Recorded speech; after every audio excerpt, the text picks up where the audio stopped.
5 issues we're going to be discussing. The first deals with library budget change proposals in the April letter. There will be a vote on that item after brief public comment. Then there will be 4 issues related to community colleges. The first 3 will not be voted on today. At least that's the recommendation. They be held open. The 5th item on capital outlay proposals, there will be public comment and a vote on that. And then at the very end, there'll be public comment on any of the issues we have discussed today. With that, I'd like to call up the first panel for today from the Department of Finance, Matthew Seha. From Legislative Analyst's Office, Jason Constanturos. And the Deputy State Librarian, Jerry McGinty. And again, this item on California State Libraries will begin with Department of Finance.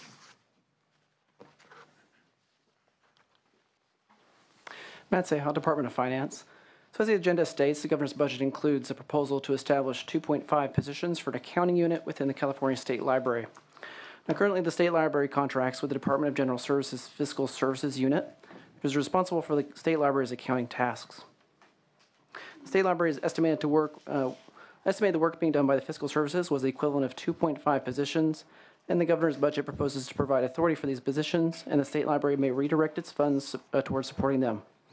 This change would create workload efficiencies at the State Library, which begins utilizing the fiscal system in 2015-16.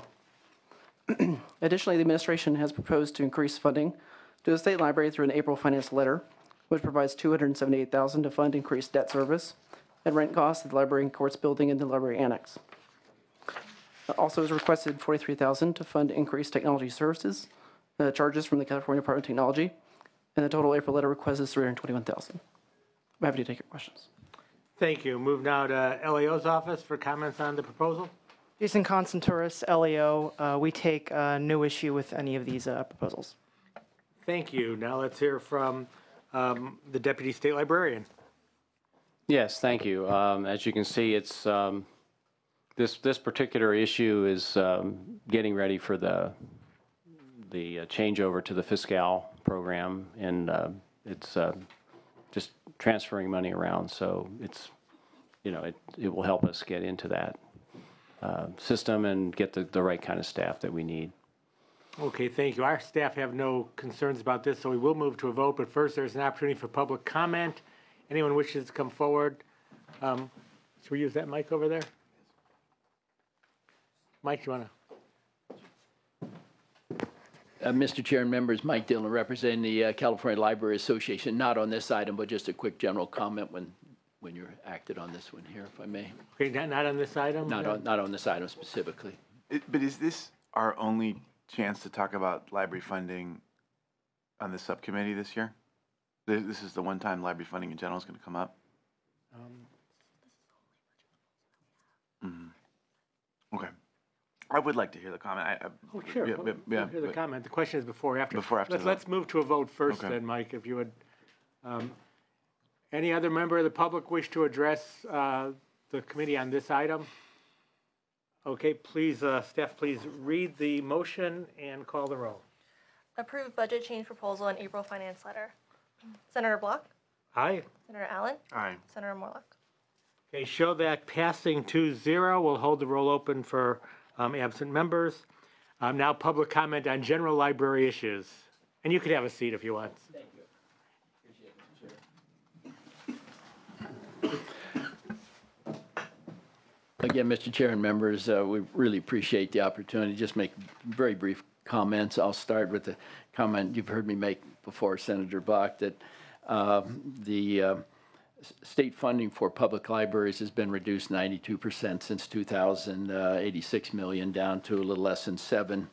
Last year, you may recall, Assemblyman Gatto led an effort to get some funding for important library programs, specifically 2 of them, the literacy program, and then what we call the lending and loaning program, where libraries can lend materials back and forth to each other.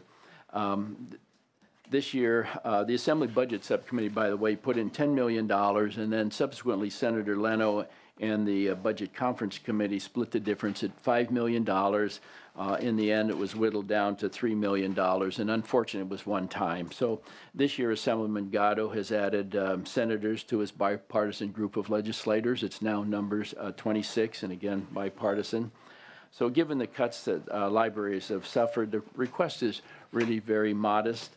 As outlined in Mr. Gatto's letter, a few $1 million for the lending and loaning system, $2 million for the literacy program. There are 4,000 adult learners on a waiting list right now, and these people, these programs help people get ahead, get jobs, a better life, if you will. And then some additional funding for broadband connectivity grants for libraries who need help getting on the high-speed backbone. We were shocked to learn that many libraries have speeds that's slower than what we have at home. And lastly, there's a couple of small requests mentioned in the letter. So we would respectfully request at some point, Mr. Chair and members at the committee, do a little something for libraries. Okay, thank you. Appreciate the comments. See no other public comment on this issue. Senator Morlock is here now, so let's reopen the roll on item number 1. Senator Morlock? Present. Don't you, are you aye or nay on this one? Oh, I'm fine. I'm fine. I'm a longtime friend with Kevin Starr. You keeping up with Kevin at all? Or is, So we'll take that as an aye vote? yeah, I'll vote. I'll give it an aye vote for Kevin and Sheila. Okay, so in that case, we'll show this passing 3-0 and close the roll. Want to thank and Maybe just one question, Senator Block. put on your microphone. Actually, we're done with this item. I mean, is it a pressing No, issue? it's not. Okay. Go ahead if you want to ask. It was just when you reduce an expense with DGS, do they have an offsetting reduction as well? And how important is DGS? We decentralized a lot in Orange County. Is that part of what's happening here? And that was all I had. I'm sorry. Okay, that's good.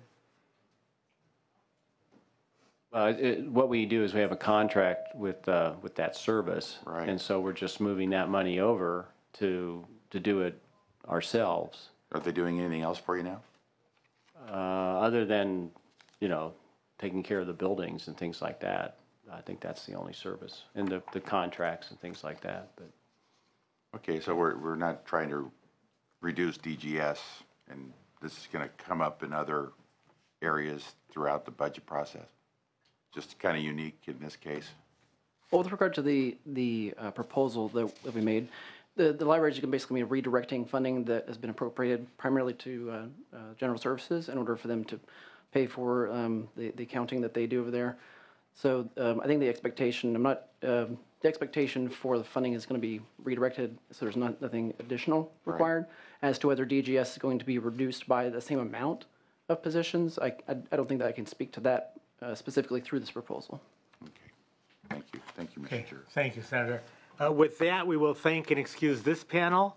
Oh, wait, I'm sorry. I just want to make the comment because it does turn out that libraries fall under the purview of Budget Sub1.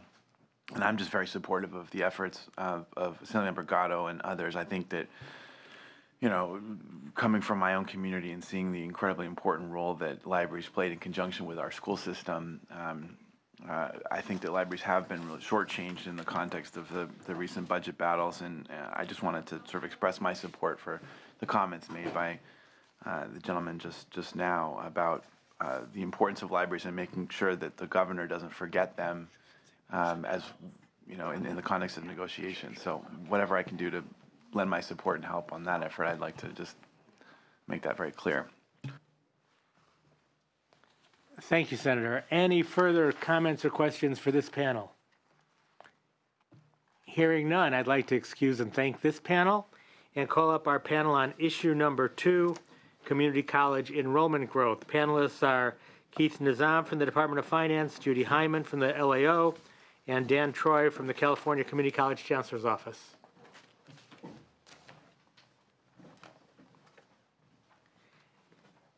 And we will begin with Mr. Nizam from the Department of Finance. Thank you. Keith Nizam, Department of Finance. The governor's budget includes 107 million Proposition 98 general fund to increase system-wide full-time equivalent students by 2%. The Chancellor's office will allocate this growth funding to districts using the recently revised growth formula that takes demographic indicators of need into consideration. Thank you. Elio? Judy Hyman, Legislative Analyst's Office. Before jumping into the enrollment growth discussion, I just wanted to give you some very brief background and context on the community colleges that may be helpful to all of your discussions today. Thank you. The sergeant has just distributed a handout. Did you guys get a copy? Starting on page 1, as you can see, the community colleges serve 2.3 million students in 2013-14. It's a diverse group of students. Many of these students could be considered at risk. Nearly 50% are financially needy, and about 90% of incoming students are assessed at below college level in English, math, or both. So as a result, many community college students need some type of help to succeed, be it financial, academic, or other forms of assistance. Page 2 shows the funding increases for the community colleges proposed by the governor, and they total $728 million in the budget year of Prop 98 General Fund, bringing the total Proposition 98 for community colleges to $7.6 billion. The governor's proposals are detailed on page 3 of the handout. Many of these are technical, but the bottom section there where it says policy changes includes the proposals that you're hearing today. Page 4 gives you an overview of community college funding over a 3-year period. Now, a couple of years ago, you voted to consolidate dozens of K-12 categorical programs under the local control funding formula. As this page shows, community colleges still rely on a number of categorical programs to meet their students' needs. Moving to page 5, we get to enrollment growth. Mr. Nizam described the governor's proposal. In addition to the proposal of $107 million for 2% enrollment growth, I'd like to point out a couple of budgetary changes that are included in the governor's package for enrollment growth. First, the state typically specifies the amount of enrollment growth funding in a separate schedule, along with a condition that says that the funds can only be used for enrollment growth. This year, the governor's budget identifies the enrollment growth rate as 2%, but doesn't specify the dollar amount and doesn't have it in a separate schedule. It's just folded into the general apportionment item. In addition, the state budget usually includes an amount to restore funding for districts who've experienced a decline in enrollment and then are able to rebuild their enrollment within 3 years. And that's consistent with statute that entitles them to that restoration funding. The governor's budget removes $47 million in these restoration funds as a technical adjustment. And we think that there are policy implications there. Although the funds may not be needed, most likely would not be needed in the budget year, they could be needed in the future. So the administration has said that it's going to consider the concerns that we and others have raised on these issues as it prepares its May revision. So you may want to take a close look at that when you see the governor's May revision proposals. Similarly, in May, you'll have updated information on enrollment in the current fiscal year, including information about which districts are growing, meeting their enrollment targets, exceeding, or falling short of those targets. And we recommend that you use that information going forward to determine the appropriate amount of enrollment funding for the community colleges. Page 7 discusses the allocation formula for enrollment growth. The 2014-15 budget required the Chancellor's Office to develop a new formula for allocating enrollment growth funding to districts, and the legislature specified the primary factors to be used in that formula, including low educational attainment, poverty, unemployment, with the intent that the resulting allocation across districts would reflect each local area's need for community college enrollment. The Chancellor's Office has drafted a formula, and as you can see on page 7, we believe that the formula largely adheres to statutory guidance. There are a few differences there.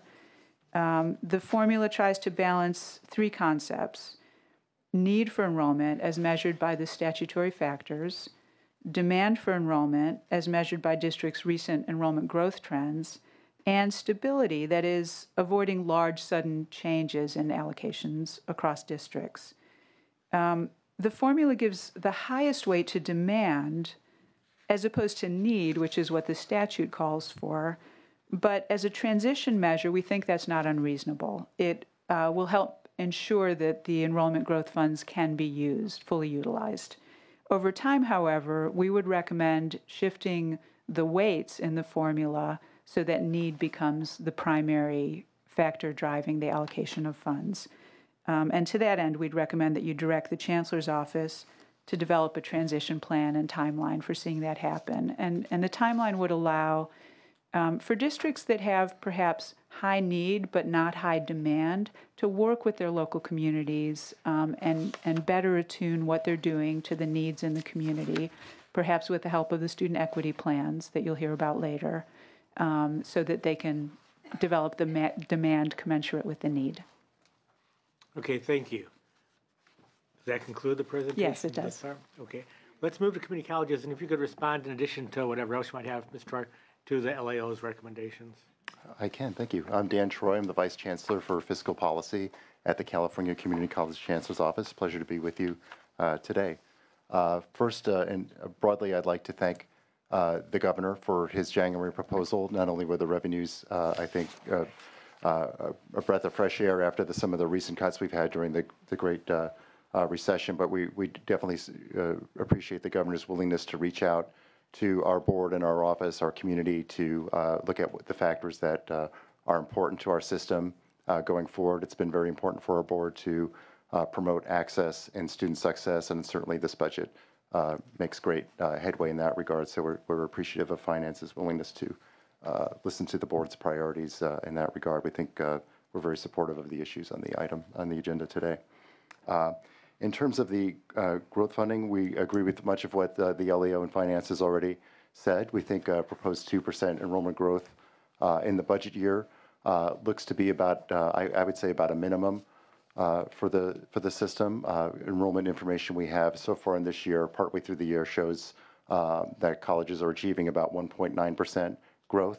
That's up from the previous year. So I think the colleges are, on the whole, very much in the mode of kind of turning around those reductions that they made in prior years. They're able to ramp up their efforts to get outreach and get students back in. So I think, and hire the faculty and support services needed to support new enrollment. So I think we're seeing an upswing in terms of enrollment. So I think 2% is probably a minimum. As we get to May, depending on the amount of new revenues available, that's an item we may want to revisit and see if indeed even increasing that amount may be worthwhile. We'll work with your staff and as new data comes in to see what the appropriate percentage is. But for now, certainly 2% sounds like a good number.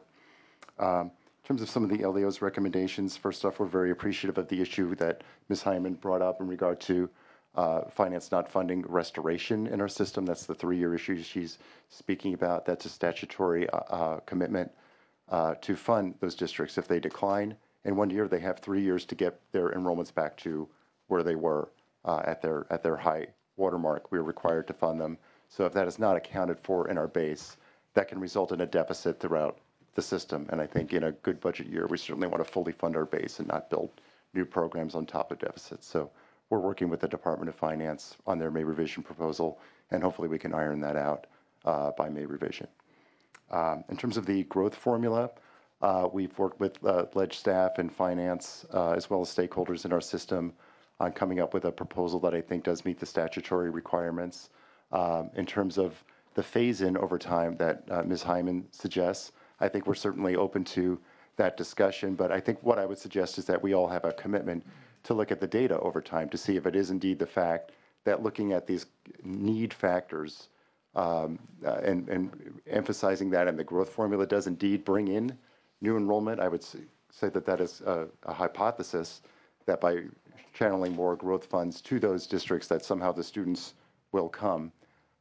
So I would suggest that we be open to looking at the data over years and see whether providing that carrot, if you will, for the districts that have disproportionately needy communities, if putting those extra growth funds out there really does bring in more students over time, let's look at that data in a collaborative way over time.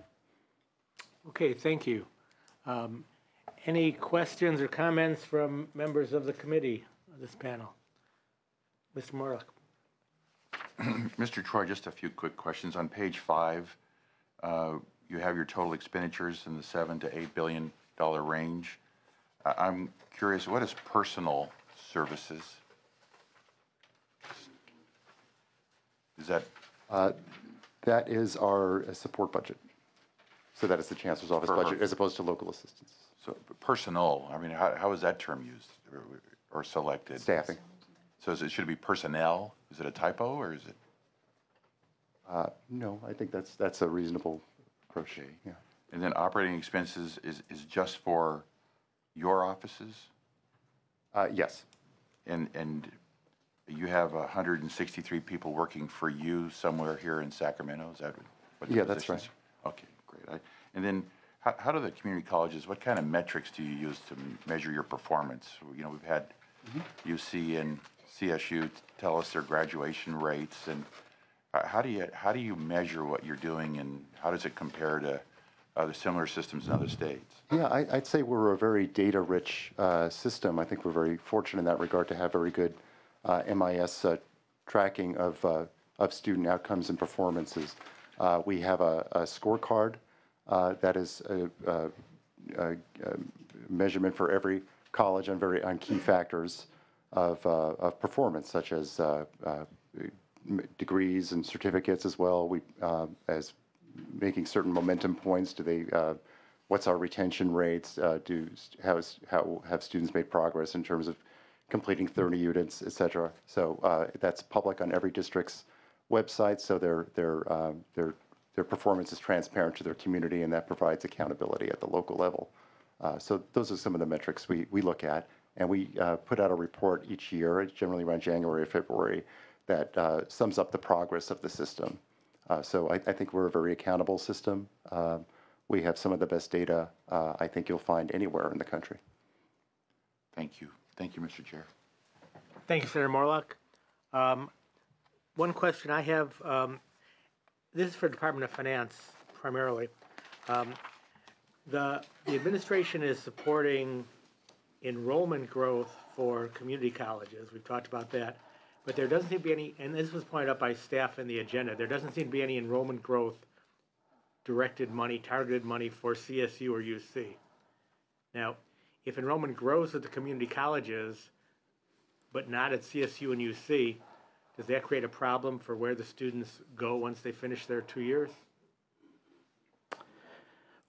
How I could respond to that is to just say that, the community colleges have traditionally been funded, based on enrollment, based on demand, because their mission is, a little bit different than CSU and UC, in that they're trying to serve the educational needs of anyone who wants to come in and get some higher education through the community colleges.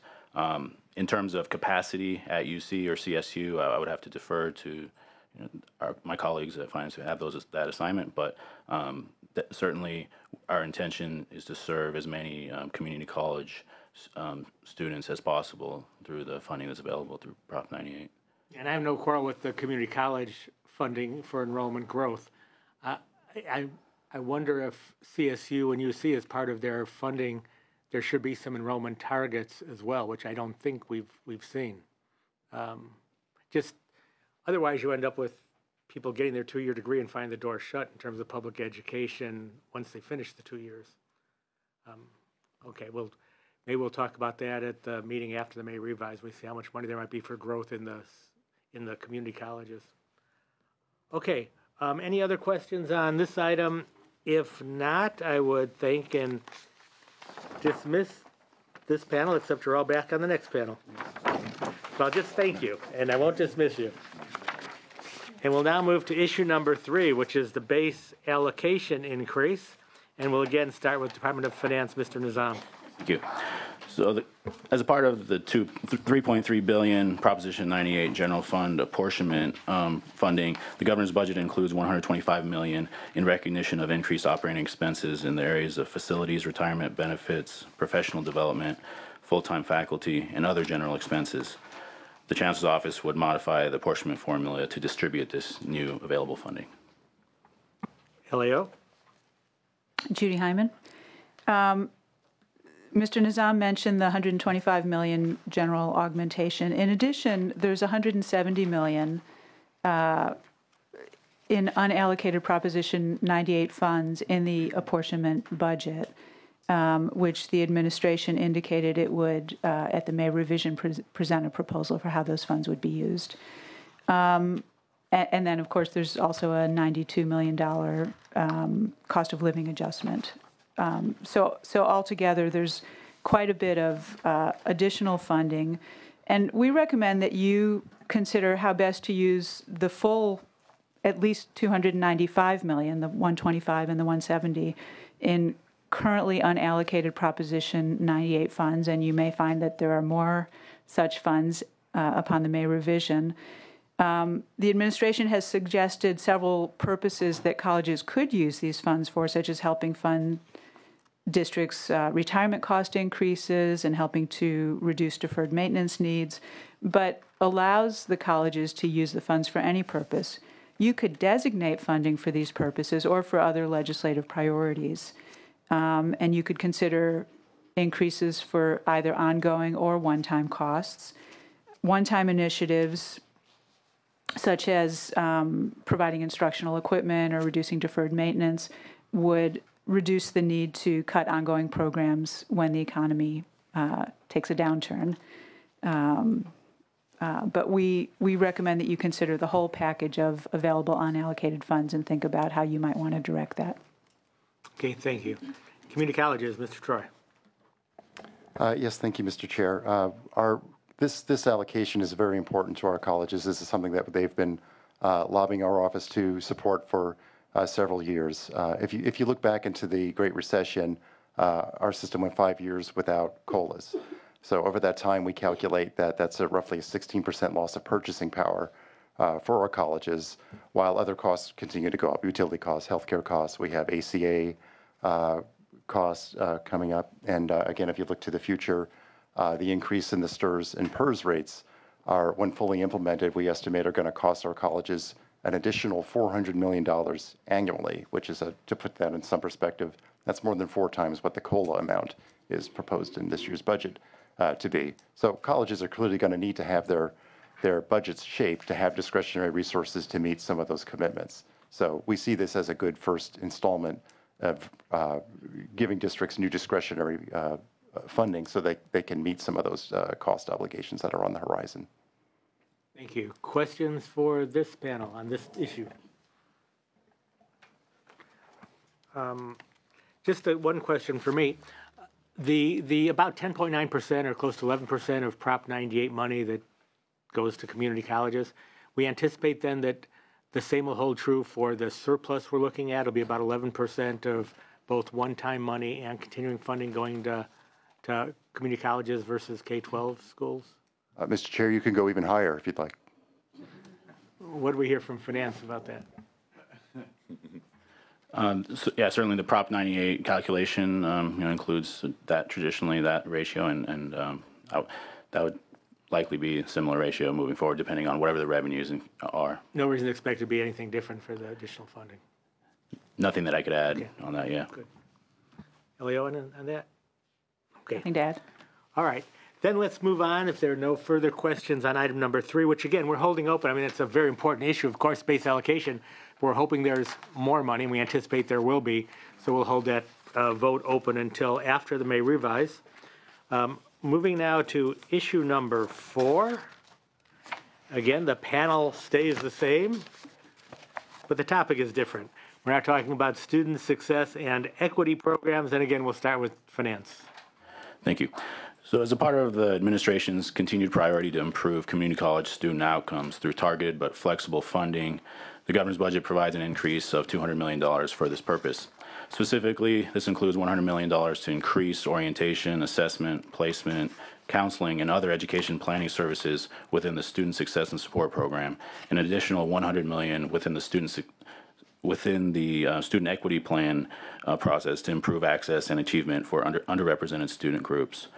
This would bring the state's total investment in the Student Success and Support Program to $299 million, and the total investment in the Student Equity Program to $170 million. Investment in these targeted yet flexible programs serve a variety of educational needs for all students, as well as provide targeted services for a subset of students in efforts to improve student outcomes. Thank you.